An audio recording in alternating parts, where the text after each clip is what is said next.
السلام عليكم يا حبايبي، ازيكم عاملين ايه؟ ان شاء الله تكونوا بخير.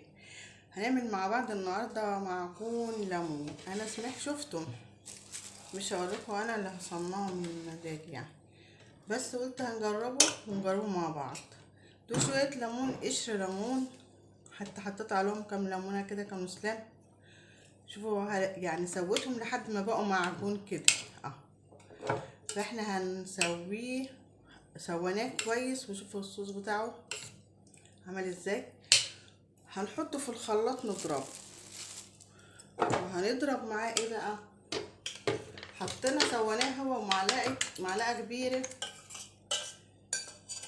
ملح ليمون، معلقه كبيره ملح ليمون،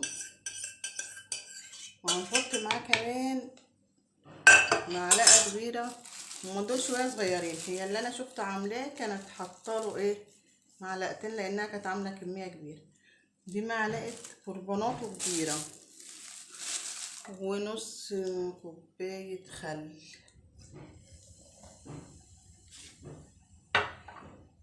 هنضربهم كلهم في قلب بعض كده في الخلاط،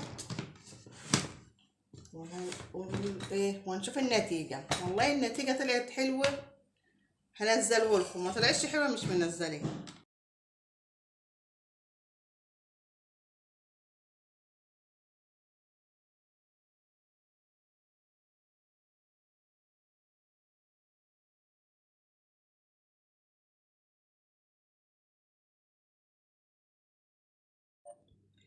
احنا كده بقى ضربناه لحد ما ايه بقى زي الكريم كده.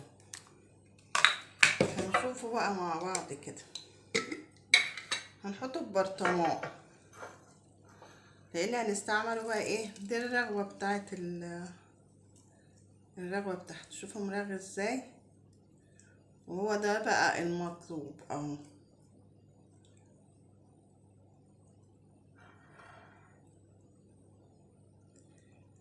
هو شوفوا بقى نازل تقيله عامل ازاي. انا هغسل منه الاحواض، وهشوفه فعلا بقى بينضف. يا بينضف، وبينضف الايدين، وبينضف البلاط، وكده هينضف البوتاجاز، وتقول بيشيل البقع. ففعلا يعني ايه، يعني العمل كل الحاجات دي هيبقى حاجه حلوه بجد. فقلت اعملها لكم، وان طلعت حلوه هنزلها لكم، وانا فعلا لو طلعت حلوه هنزلها. انا يا جماعه غسلت الحوض من بيه اهوت الحوض. بس انا مش عارفه، انا الحوض بتاعي بقاله يجي 30 سنه، ما اعرفش بقى هو فعلا بينضف ولا انا حوضي ما بيتوسخش اكتر من كده يعني. فمش عارفه هو كده بنضف ولا هو كده عامل زي ما اكون غسلاه انا، ضحكاه انا باي حاجه يعني. بس بصراحه دعكت بيه الحوض الصيني ومخليه بجد جميل وتحفه. بس برضو ما بدعكه باي حاجه بينضف كده.